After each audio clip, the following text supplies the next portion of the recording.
Ya, kembali lagi bersama saya, Satrio Muhammad Alif. Salam GG, ini adalah perkuliahan Geodesi Geometrik, pertemuan kedua, segmen yang pertama. Bicara terkait geometri elipsoid. Setelah sebelumnya pertemuan pertama, kita sudah bahas mengenai model-model bumi, ada bumi datar, bumi bola, bumi elipsoid, dan geoid.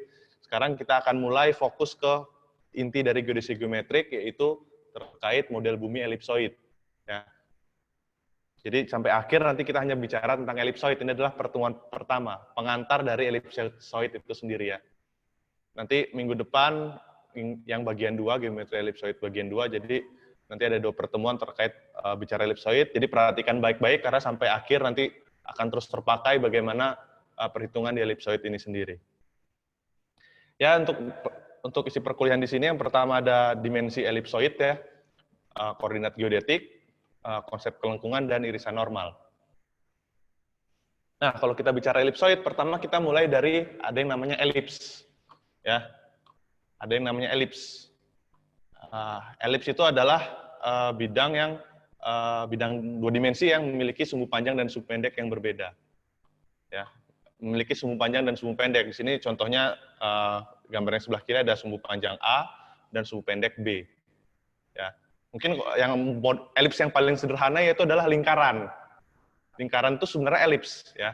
Elips di mana nilai sumbu panjang sama dengan nilai sumbu pendeknya. Jadi nilai A sama dengan B. Lalu ada komponen-komponen elips yang lain adanya penggepengan. Jadi seberapa gepeng si elips. Jadi simbolnya F persamaannya adalah A dikurang B dibagi A. Ya, sumbu panjang dikurang sumbu pendek dibagi dengan sumbu panjang. Nah, kalau misalnya lingkaran, nilai penggepengannya berapa?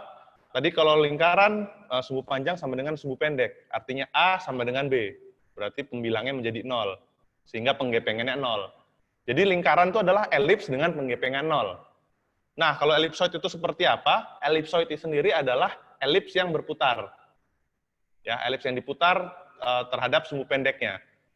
Contohnya sebelah kanan ya, jadi berputar terhadap sumbu pendeknya, sehingga akan memiliki 2 sumbu panjang. Ya, nanti ke depannya akan di slide selanjutnya akan lebih jelas. Lalu kalau elipsoid yang nilai sumbu panjang dan sumbu pendeknya sama, itu namanya bola. Jadi kalau dibilang bumi itu bola ya, bola itu elipsoid. Jadi bumi itu elipsoid. Nah, yang penggepengannya tidak 0. Oke. Ya, jadi kalau dianalogikan lingkaran itu elips, bola itu elipsoid ya, gitu ya. Bedanya kalau yang lingkaran dan elips itu 2 dimensi, bola dan elipsoid itu 3 dimensi. Oke, ini ada komponen-komponen lain dari elipsoid ya. Tadi sudah ada sumbu panjang, sumbu pendek, penggepengan. Sekarang terkait eksentrisitas. Ada 2 eksentrisitas ya, ada yang pertama dan yang kedua. Lihat ini, ingat simbolnya adalah E kuadrat. E kuadrat ini adalah eksentrisitas. Jadi bukan E, yang E kuadrat ini eksentrisitas. Ini bukan eksentrisitas kuadrat ya, tapi ini adalah ya eksentrisitas itu simbolnya E kuadrat. Bedanya yang pertama dengan yang kedua, kalau yang pertama ya E kuadrat saja simbolnya, kalau yang kedua itu E ada aksen dikuadratkan. Simbolnya itu ya, itu sudah, kalau misalnya ada simbol E aksen kuadrat, itu bacanya adalah eksentrisitas kedua. Perbedaan persamaannya hanya pada penyebutnya. Kalau di pertama adalah dibagi sumbu panjang, kalau yang kedua dibagi dengan sumbu pendek. Nah, untuk elipsoid bumi sendiri, karena tadi sumbu panjangnya ada 2 ya, bayangkan tadi ada elips, ada sumbu pendek, ada sumbu panjang, diputar, maka sumbu panjangnya ada 2. Sehingga kalau misalnya elipsoid bumi ya, kita lihat dari kutub utara, jadi elips, bayangkan elipsoid ini, dilihat dari arah utara, maka akan tampak seperti yang gambar warna hijau seperti ini. Bahwa penampang buminya itu terlihat adalah lingkaran. Jadi ini, tadi kan elipsoid ada 3 sumbu, ada 2 sumbu panjang dan 1 sumbu pendek. Kalau kita lihat dari atas, sumbu pendeknya tidak akan terlihat. Yang terlihat adalah 2 sumbu panjang, seperti pada gambar yang berwarna hijau. Jadi ini adalah sumbu panjang yang pertama, ini adalah sumbu panjang yang kedua. Apa yang terjadi jika sumbunya panjangnya sama? Ya berbentuk lingkaran ya. Jadi penampang bumi dari kutub utara berbentuk lingkaran. Nah, kalau dari samping seperti apa ya? Elips, seperti gambar yang sebelum ini. Ini adalah bumi elipsoid yang dilihat dari samping. Jadi sumbu pendeknya tetap terlihat dan ada 1 sumbu panjang. Jadi bentuknya adalah elips. Nah, Itu elipsoid secara umum ya. Nah, ada yang namanya dengan elipsoid referensi. Elipsoid referensi adalah elipsoid yang digunakan yang menjadi bidang referensi dalam perhitungan di koordinat geodetik. Ya, jadi geodesi itu semua terkait dengan perhitungan, dan ini adalah contoh pertama adalah bicara koordinat yang pertama, koordinat geodetik. Itu lintang bujur, kalau misalnya dulu sering belajar, koordinat geodetik itu sederhananya lintang bujur. Nah, kalau kita bicara koordinat geodetik harus memahami dulu konsep elipsoid sendiri. Ada sumbu panjang, sumbu pendek, penggepengan, dan eksentrisitas. Oke, ini ada contoh elipsoid referensi yang pernah ada. Jadi ada dari 1830 sampai 1984 yang digunakan sekarang, elipsoid referensinya adalah WGS84. Jadi ini karena teknologi semakin berkembang, akhirnya didapatkan model elipsoid yang paling mendekati bumi. Ya, paling mendekati, bukan sama, karena model bumi yang sebenarnya adalah geoid. Jadi elipsoid ini yang paling mendekati bumi sebenarnya. Ada sumbu panjang, ada sumbu pendek, ya, parameternya ada penggepengan. Ini coba diperhatikan nilai perbedaan nilai A dan B. Ya, nilai A dan B, nilai sumbu panjang dan sumbu pendek. Perbedaannya hanya sekitar, berapa ini? Sekitar 20.000 ya. Sekitar 20.000 dibanding dengan besarnya ini 6 juta meter. Jadi 20.000 dibanding 6 juta. Coba kalian kalau untuk melihat perbandingan seberapa elipsi bumi kita, coba dikeluarkan milimeter blok lalu diskalakan gitu ya. Misal 5 cm di milimeter blok sama dengan 6 juta gitu ya. Lalu di sini ada kecil-kecilnya 378.000, yang ini 356.000. Lalu digambarkan, diskalakan gitu ya. Tadi 5 cm sama dengan 6 juta, 300.000 itu berapa mili gitu ya, digambarkan. Lalu lihat hasilnya. Apakah gambarnya itu akan terlihat elips? Pasti tidak ya, karena perbedaannya sangat kecil antara sumbu panjang dan sumbu pendek. Yang terlihat pasti bentuknya adalah lingkaran. Ya. Jadi kalau nanti ke depan ada gambar elipsoid itu adalah eksagerasi seperti yang pernah dibahas di sebelumnya. Karena kalau digambarkan sesuai dengan skala, di mana sumbu panjangnya sekian dan sumbu pendeknya sekian, ya nanti akan menganggapnya itu bola, itu bukan elipsoid ya. Jadi untuk penggambaran ke depan tetap dieksagerasi supaya terlihat itu adalah elipsoid. Lalu untuk penggepengan sendiri nilainya 0, ya, pasti 0, nilainya ya. Makanya yang ditulis di sini adalah 1 dibagi penggepengan, nilai penggepengan. Di sini contohnya 298 yang si WGS84. Ya kalau jadi penggepengannya adalah 1 dibagi 298. Berapa itu? 0, sekian gitu ya. Nah kalau berapa penggepengan bola tadi? 0 ya.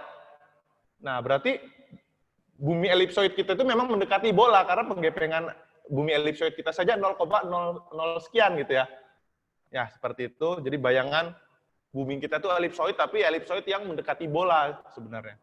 Kenapa kita tetap pakai elipsoid yang sumbu panjang dan pendeknya berbeda ya, agar mendapatkan koordinat yang lebih teliti. Tadi terkait dengan koordinat geodetik.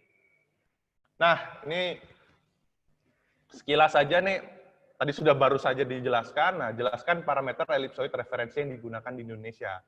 Ya, kata kuncinya yang digunakan pasti yang terbaru ya. Jadi parameter itu ada sumbu panjang, sumbu pendek, penggepengan, eksentrisitas. Ya, silakan diisi di formulir yang sudah disediakan di e-learning yang sudah disediakan ya, atau mengisi di kolom komentar bagi para penonton yang di YouTube. Ya, kita lanjut. Selanjutnya terkait koordinat geodetik. Tadi kita sudah bicara elipsoid referensi, ada berbagai parameter, nilainya juga sudah ada. Nah, untuk bicara koordinat geodetik, itu ada 3, lintang, bujur, dan tinggi. Ya, kalau lintang dan bujur sudah ya, dan satu lagi tinggi. Definisinya seperti apa? Nah, kita lanjutkan. Sebelum itu mungkin dulu ketika sebelum kuliah ini lebih kenal dengan istilah koordinat geografis ya. Lintang bujur itu ada di koordinat geografis, ada di koordinat geodetik. Bedanya apa? Koordinat geografis, lintang bujurnya adalah menggunakan model bumi bola. Ya. Jadi lebih teliti yang koordinat geodetik tentu, karena lintang bujurnya adalah bumi elipsoid yang lebih mendekati bumi sebenarnya. Ya. Minggu lalu sudah ditekankan bumi elipsoid lebih mendekati dibandingkan bumi bola. Jadi yang digunakan adalah koordinat geodetik. Adanya lintang dan bujur. Nah, di sini saya ingin meluruskan, mungkin selama ini ada kesalahpahaman gitu ya dari definisi terkait lintang dan bujur. Lalu ada istilahnya meridian dan paralel. Kalau misalnya saya tanya ke kalian bahwa apa definisi lintang dan bujur, saya yakin hampir dari kalian akan menjawab lintang adalah garis bla bla bla gitu ya. Atau misalnya kalian dulu tahu lintang dan bujur adalah garis khayal ya. Ya, itu sebenarnya kurang tepat ya kalau secara definisi. Karena yang disebut dengan lintang dan bujur adalah sudut.